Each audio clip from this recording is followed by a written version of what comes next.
Bueno, semana en la cual te los voy a confesar básicamente. Me llegó un flyer, digo, feliz 420, una hojita de cannabis, y yo dije, más dudas que certezas. Y contactamos y tenemos del otro lado de la línea quien nos atiende muy amablemente esta tarde, es el doctor Santiago Ullino, médico. A veces no vamos a profundizar demasiado, pero dice médico gastroenterólogo, pero es especialista en lo que tiene que ver con el cannabis medicinal. Doctor, ¿cómo le va?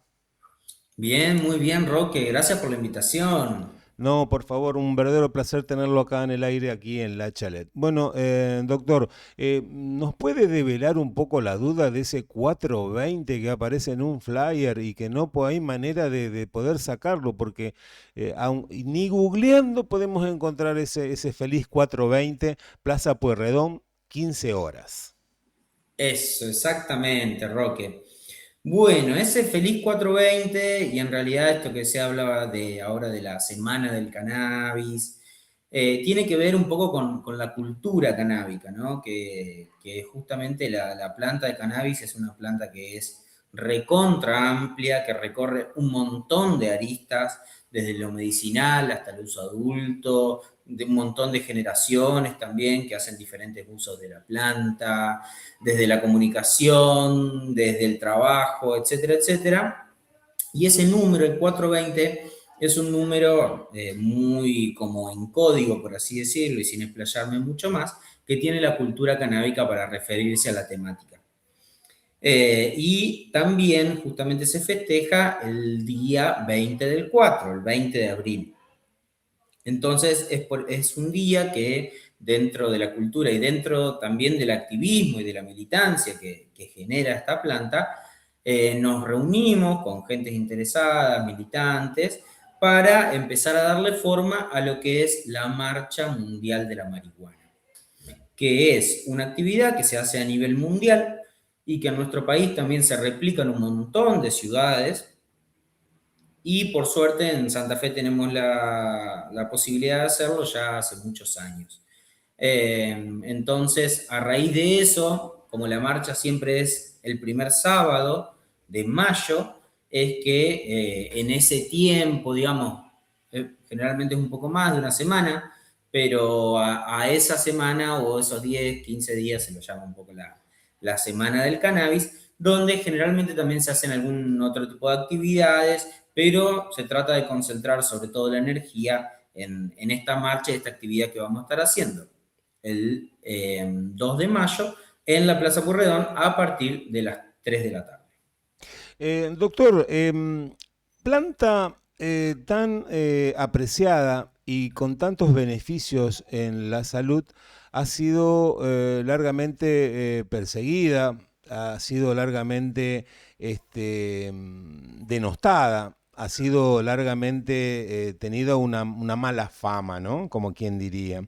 De pronto por ahí a la gente que nos está escuchando y que dice, bueno, estos son admiradores de esta planta por esto y aquello. ¿Qué beneficios tienen los componentes principales de esta planta que hacen tan, pero tan efectivo algunos tratamientos en la salud humana? Totalmente, Roque, es una muy buena y muy interesante la pregunta y de eso se puede hablar días enteros, ¿no? Pero a grosso modo, para que sepan, la planta de cannabis es una de las plantas que más principios activos, o sea, que más sustancias tiene en su contenido. No tiene una sola sustancia, sino que tiene 300, 400 principios activos dentro de ella, algunos que lo comparte con muchas otras plantas medicinales que tienen que ver con aquellos componentes llamados terpenos, entre otros, que también le dan y le confieren esa particularidad del aroma y el sabor a la planta. Entonces hay plantas que recuerdan a la buscapina, a la lavanda, al romero, entre otras cosas.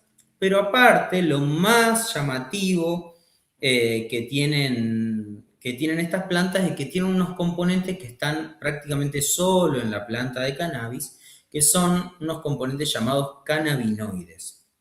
Se conocen más de 100 tipos de cannabinoides diferentes, todas sintetizadas en la flor de la planta hembra.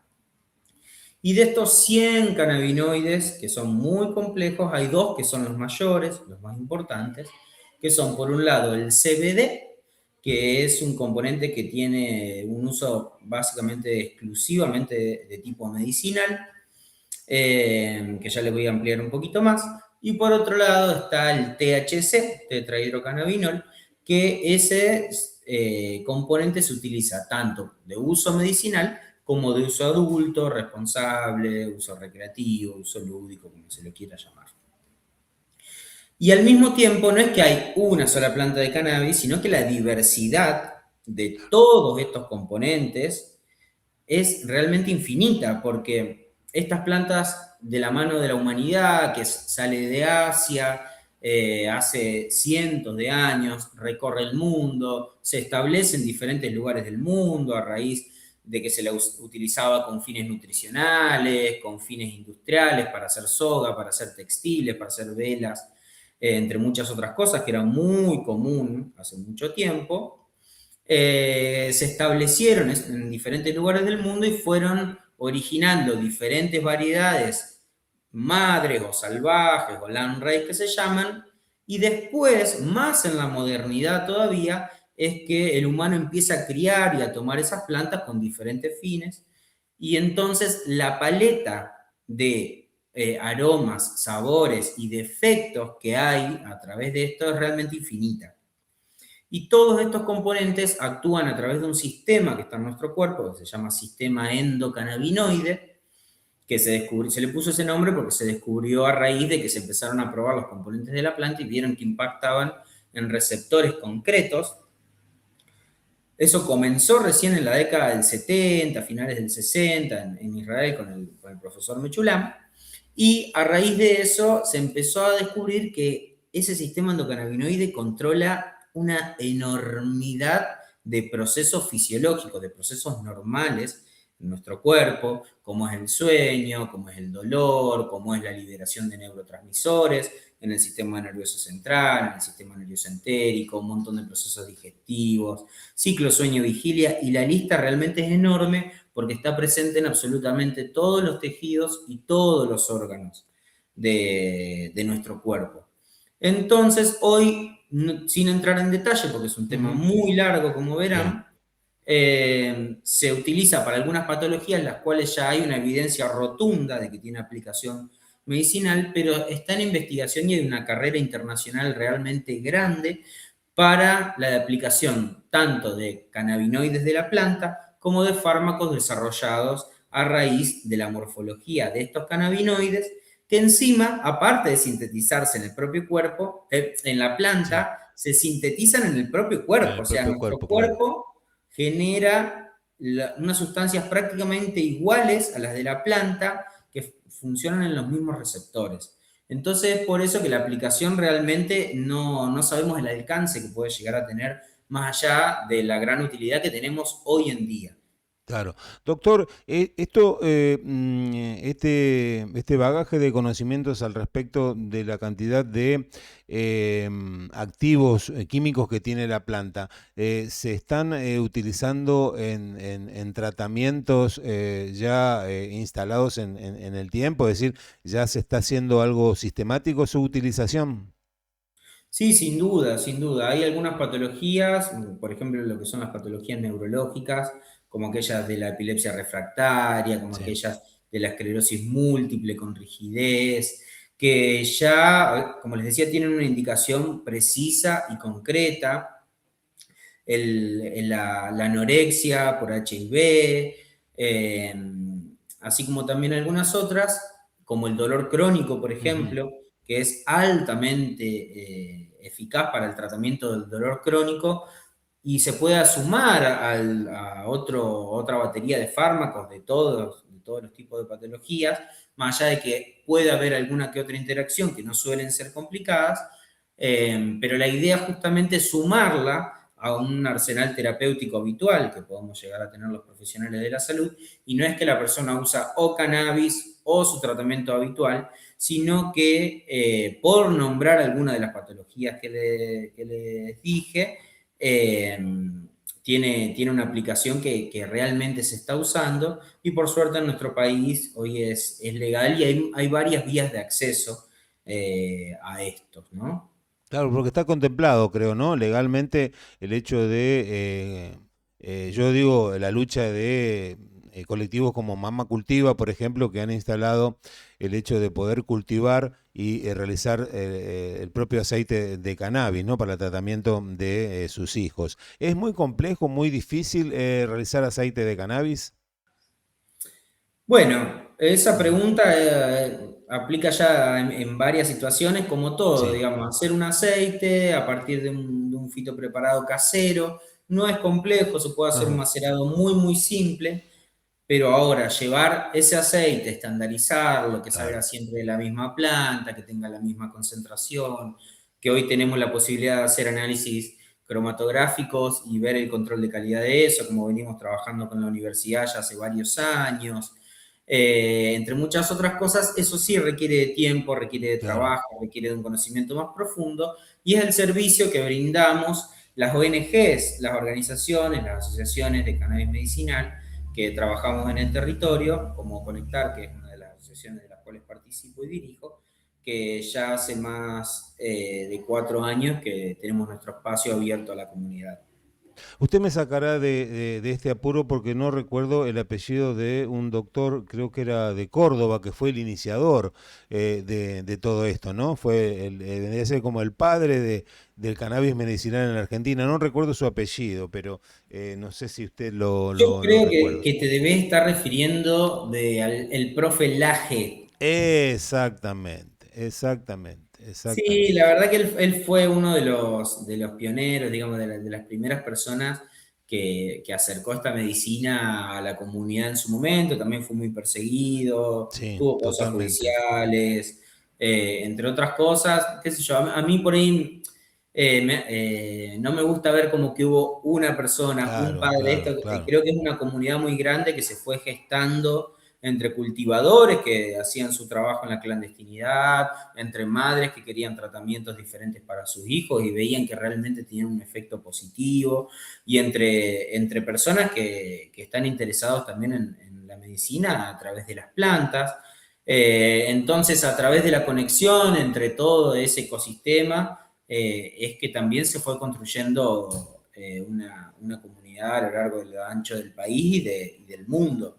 Claro. Así que bueno, yo, por ejemplo, puntualmente también fundé y hoy soy tesorero de lo que es la Sociedad Latinoamericana Interdisciplinaria de Cannabinología, donde hay referentes de toda Latinoamérica. Y así como eso, también hay otras asociaciones a nivel mundial y a nivel nacional, ¿no? Hablando, haciendo pie en lo último que se refirió, doctor, ¿qué otro país usted está viendo que tiene un mayor grado de desarrollo que el nuestro, por ejemplo? Sí, es muy loco porque realmente las leyes son súper complejas. Yo como médico Claro, nunca me imaginé claro. que iba a aprender tanto de leyes, ¿no? Sí, sí, sí, sí. Eh, pero bueno, por ir de más cerca a más lejos, yo creo que el primero que podríamos nombrar es Uruguay, que es muy Ujú. llamativo también porque Uruguay ya hace 15 años que reguló el cannabis, pero lo reguló principalmente a raíz de la lucha contra el narcotráfico y del uso adulto. Entonces, en lo que tiene que ver con el cannabis medicinal, las asociaciones no tienen la potestad de brindar tratamientos a sus pacientes, hay solamente algunos fármacos aprobados para uso medicinal. Entonces ahí vemos como siempre las regulaciones son a cuentagota o que no son completas o que no abarcan todas las aristas que deberían abarcar con respecto a esta planta. Y por nombrar otras que por ahí suelen ser modelos, sin duda es la de Canadá, que también empezó a trabajar a través del cannabis medicinal, pero bueno, los canadienses muy aplicados empezaron a ver lo que pasa en todos los países, que se aprueba el cannabis medicinal y no se regula el uso adulto y empieza a haber un solapamiento, Claro. donde a través del acceso medicinal también usuarios que hacen un uso adulto empiezan a tener legitimidad y acceso a la planta con esos fines, que lógicamente es entendible, porque si no ir preso no es salud, no sé qué es salud, ¿no? Claro, Eh, claro, claro, claro, y claro, sobre totalmente. todo con algo que tiene que ver con un fin represivo. No es que las leyes contra el narcotráfico van a buscar un fin de que la gente tenga mejor salud, porque a través de las balas nunca vamos a tener mejor salud, sino que todo lo contrario, todo, y es lo que hacen muy bien ellos, o sea, ven cómo a través de la regulación de esta empiezan a aparecer la necesidad de una población que usa drogas en general, más allá del cannabis, de generar un enfoque alternativo al prohibicionismo, porque el prohibicionismo no solo reprime, sino que no brinda información al usuario. La mayoría de Claro, los usuarios de drogas no saben qué están usando, cuánto están usando, hasta dónde pueden usar, cómo pueden mezclar esas drogas. No son libres de decidir si hacerlo o no, porque si no sabes eso, realmente no vas a tener la potestad de decidir.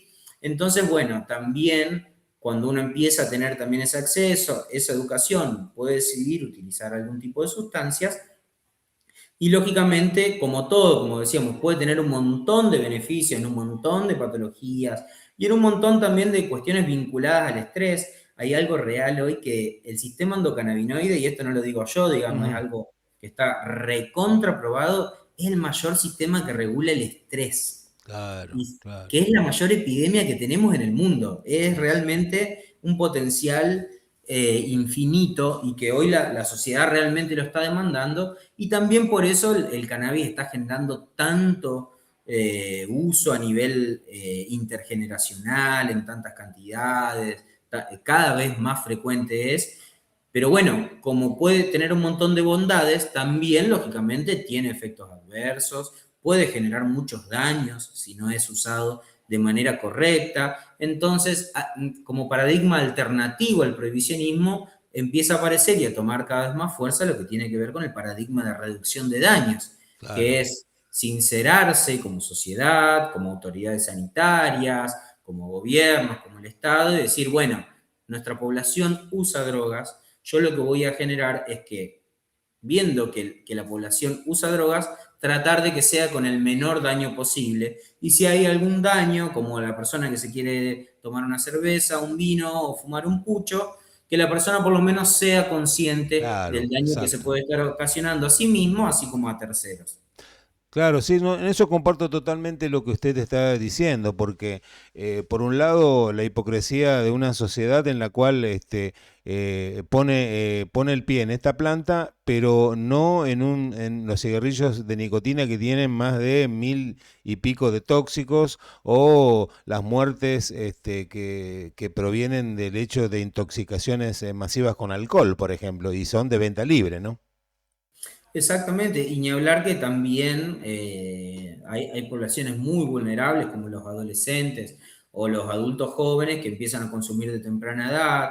Con esto también del solapamiento de la medicina con la salud, pasa muchas veces que mucha gente dice, no, esto es medicinal, y de repente fuma todo el día, por ejemplo, y eso de medicinal no tiene nada. Entonces, Claro, claro, si bien nuestra lucha es principalmente para la legalización de esto, para la regulación de la misma, para que deje de haber personas presas por marihuana, por plantar, por tener, por claro. portar, por comercializar, que eso sin duda se tiene que acabar, eso sí o sí va de la mano con la responsabilidad de regular acorde a un sistema basado en la salud y en la educación de las personas, y por otro lado que los usuarios tengan la responsabilidad a la hora de utilizarlo, como decíamos, para no infligirse tanto daño y tampoco dañar a terceros.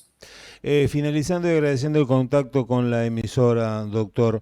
A partir de la asunción de Javier Milei hace 2 años y piquito, más o menos atrás, ¿usted cómo podría ver en perspectiva? ¿Estamos avanzando en la parte de legislaciones o hay intenciones de retornar a la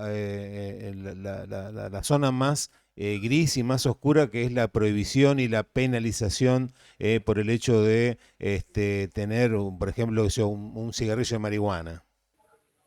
Sí, lo mismo, de eso se podrían hablar horas y horas y horas. Sí. Sin duda, el cannabis no es algo aislado a todo Ujú. lo que está sucediendo, que sin duda va hacia el oscurantismo con este tipo de gobiernos y con las políticas regresoras y represivas que sin duda estamos viviendo y que lógicamente la salud y la educación pública quedan en un lugar relegadísimo frente a un montón de intereses que justamente van en contra de todo eso. Entonces, a muy resumidas cuentas, Ujú. lo que sucedió cuando cambió esta gestión es que el ReproCan, que es el registro del programa de cannabis, inicialmente se frenó completamente, hubo trámites que se demoraron años en aprobar. También lo que es el INASE, que era una raíz de licencias muy importante, porque cuando las personas pueden empezar a cultivar, tienen que tener acceso a una semilla y para tener Claro, acceso a una exacto. semilla tiene que estar registrada y para estar registrada tiene que generar todo un proceso de homologación y entonces el INASE da licencias para cultivar, esas licencias también fueron muy, muy reducidas, hoy están ahí agarraditas de un hilo. Claro. Y lo que es también el ARICAME, que es la Agencia Regulatoria de Cannabis y Cáñamo, Cannabis Medicinal y Cáñamo, que tenía un directorio muy amplio, quedó completamente recortado y no se designó un directorio, sino que hay solamente un interventor que digamos, va muy lento y solamente hasta el momento ha tocado el tema del cáñamo industrial con fines nutricionales o industriales de fibra. Pero lo que hay que decir también es que en su momento hubo mucha intención de tirar, digamos, el programa de cannabis hacia atrás, de Ujú. cerrarlo, la misma Claro. ministra dijo que lo iba a hacer, etcétera, etcétera, pero la realidad es que es una planta que genera mucho empuje, que hay mucha gente que trabaja de esto, mucha gente que ya sabe cómo activar ciertas cuestiones a nivel legal para no perder esos derechos que han sido adquiridos. Entonces yo creo que por suerte hoy seguimos teniendo acceso, incluso ha habido algunas mejoras recientes en los tiempos de aprobación del ReproCan. Así que bueno, la lucha continúa y esperemos que así pueda seguir, pero a grosso modo el resumen creo que tiene que estar enfocado que más allá del cannabis es realmente grave lo que está pasando en materia de salud en nuestro país, de salud pública y que bueno, por eso también la lucha no es solamente de la planta de cannabis, sino que se acerca a muchísimos otros derechos que están siendo vulnerados. Exactamente. Doctor, un verdadero placer, un gustazo enorme tenerlo acá en el aire en la chalet y bueno, a seguir adelante y con ese empuje que vemos que con sus palabras denota una gran pasión y un gran empuje. Un fuerte abrazo, doctor. Bueno, Roque, muchas gracias. Un fuerte abrazo y quedamos a disposición. Acuérdense, los esperamos el sábado 2 de mayo, 3 de la tarde en la Plaza Pueyrredón. Ahí vamos a estar contando mucho más de esto, vamos a estar leyendo el documento que redactamos a nivel nacional y unificado para esto. Va a haber actividades recreacionales para niños, para adultos. Van a tocar dos bandas, que lógicamente también la cultura siempre va de la mano con esta planta, así que los esperamos para pasar una buena jornada. Un fuerte abrazo, Doc. Gracias, Roque. Abrazo grande. Hasta aquí la palabra del doctor Santiago Gullino. Pasó aquí por la chalet.